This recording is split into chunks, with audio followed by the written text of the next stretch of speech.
நண்பர்களுக்கிடையே 1000 ரூபாய் கடன் தகராறில் ஏற்பட்ட மோதல் கொலையில் முடிந்துள்ளது. நண்பனின் உடலுடன் காவல் நிலையத்தில் சரணடைந்து போலீசையும் அதிர்ச்சியடைய வைத்துள்ளார்.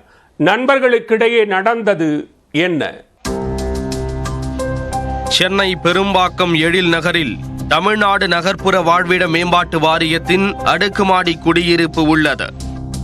இந்த குடியிருப்பில் அடுத்தடுத்த வீடுகளில் வசிக்கும் கார்த்திக் மற்றும் ராஜேஷ் நண்பர்களாக பழகி உள்ளனர். இந்நிலையில் ராஜேஷ் தனது அவசர தேவைக்காக கார்த்திக்கிடம் இருந்து 1000 ரூபாய் கடனாக வாங்கியுள்ளார். ஞாயிறு அன்று மது குடிக்க விரும்பிய கார்த்திக் தான் கடனாக கொடுத்த 1000 ரூபாயை ராஜேஷிடம் கேட்டுள்ளார். அப்போது இருவருக்கும் இடையே தகராறு ஏற்பட ராஜேஷை தாக்கியிருக்கிறார் கார்த்திக்.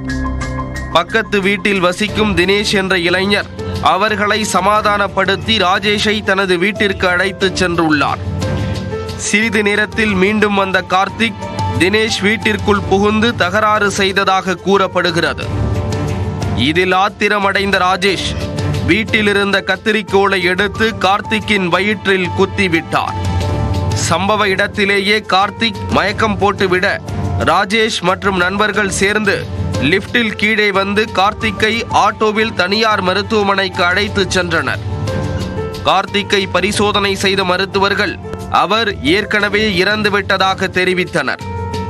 அதைத் தொடர்ந்து ஆட்டோவில் கார்த்திக் உடலை ஏற்றிக்கொண்டு பெரும்பாக்கம் காவல் நிலையத்திற்கு சென்ற ராஜேஷ் ஆத்திரத்தில் எனது நண்பனை கொலை செய்து விட்டேன், அவரது உடல் காவல் நிலையத்தின் வெளியில் ஆட்டோவில் தான் உள்ளது என்று தெரிவிக்க போலீசார் அதிர்ச்சியில் ஆடி போய்விட்டனர். ஆட்டோவில் இறந்த நிலையில் இளைஞரின் உடல் இருப்பதை கண்டதும் ராஜேஷை காவல் நிலையத்தில் அமர வைத்து என்ன நடந்தது என்று விசாரணையை துவக்கினர். மேலும் பல்வேறு குற்றச்செய்திகள், அதன் பின்னணிகளோடு மற்றும் ஒரு கிரைம் டைம் நிகழ்ச்சியில் சந்திக்கலாம். நான் பாலவேல் சக்கரவர்த்தி.